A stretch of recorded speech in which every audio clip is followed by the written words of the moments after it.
Hi friends, అందరికీ నమస్తే. Welcome to Mahadeva creations. ఎలా ఉన్నారు అందరూ? నేనైతే చాలా బాగున్నాను. అందరూ కూడా బాగున్నారని అనుకుంటున్నాను.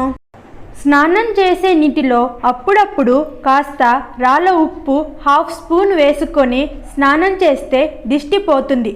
బయటకు వెళ్ళే ముందు ఛాతీ పైన చిన్న కాటుక కనబడకుండా పెట్టుకుంటే ఎదురు దిష్టి తగలదు. అరికాలులో కాటుక కానీ కాస్త 1 డ్రాప్ కొబ్బరి నూనె కానీ రాసుకుంటే మీ వెంట వెళ్ళిన చోట నెగిటివ్ పవర్ వెంట రాదు. తలస్నానం చేశాక వారానికి ఒకసారి అయినా తల వెంట్రుకలకు సాంబ్రాణి వేసుకోవాలి. ఆడవాళ్ళపైన పడే చెడు దృష్టి అంతా వెంట్రుకలను అంటి ఉంటుంది, అది పోతుంది. అష్టమి, అమావాస్య, ఆదివారం ఇలాంటి రోజుల్లో ఖచ్చితంగా దుర్గా స్తోత్రం చదవడం, దుర్గమ్మ గుడికి వెళ్ళడం, భైరవుడిని తలుచుకొని నమస్కారం చేయడం మంచిది. ఉదయం లేవగానే 21 సార్లు గం గణపతాయే నమః అని తలుచుకొని పడక దిగాలి. నిత్యం రాత్రివేళ హనుమాన్ చాలీసా కానీ లేదా 11 సార్లు ఓం నమశివాయ అని కానీ తలుచుకొని నిద్రపోతే మంచిది. మీ జన్మ నక్షత్రం రోజు మీ ఇంటి దేవుడు ఎవరో ఆ గుడికి వెళ్ళి అర్చన చేసుకోవాలి. ఉదాహరణకు వెంకటేశ్వర స్వామి అయితే మీ జన్మ నక్షత్రం రోజు ఖచ్చితంగా దగ్గరలో ఉన్న గుడికి వెళ్ళి అర్చన చేసి రావాలి. తలకు నూనె పెట్టుకోవడం లేదు చాలామంది. అలా డ్రైగా ఉంచకుండా తలలో ఏదో ఒక చోట చుక్క నూనెైనా రాసుకోవాలి. ఇంటి విషయాలు గట్టిగా మాట్లాడకూడదు. కొత్త వారికి కష్టాలు చెప్పుకోకూడదు. పరిచయం లేని వారిని సహాయం కోరకూడదు.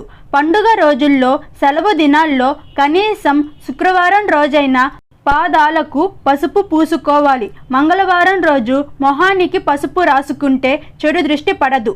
కుటుంబ సభ్యులు దగ్గర ఏదీ దాపరికం ఉండకూడదు. అతి చనువు ఎప్పటికీ ప్రమాదమే. మొండి ధైర్యం మొదటికే మోసం. ఇవన్నీ పెద్దవాళ్ల కాలం నుండి వస్తున్న పద్ధతులు. నిత్య దీపారాధన అలవాటు చేసుకోవాలి. అమంగళం పలకకూడదు. పొలాలు, బీడు ప్రాంతంలో ఏదైనా దొరికిన వస్తువులు తెచ్చి దాచకూడదు. కొన్ని మంత్రించి దాచినవి ఉంటుంది.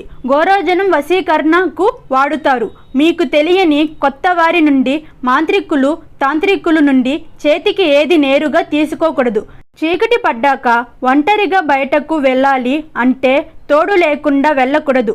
నిర్మానుష్యంగా ఉన్న ప్రాంతంలో ఒంటరిగా పగలు కూడా తిరగకూడదు. ముఖ్యంగా వెంట్రుకలు విరబోసుకొని తిరగకూడదు.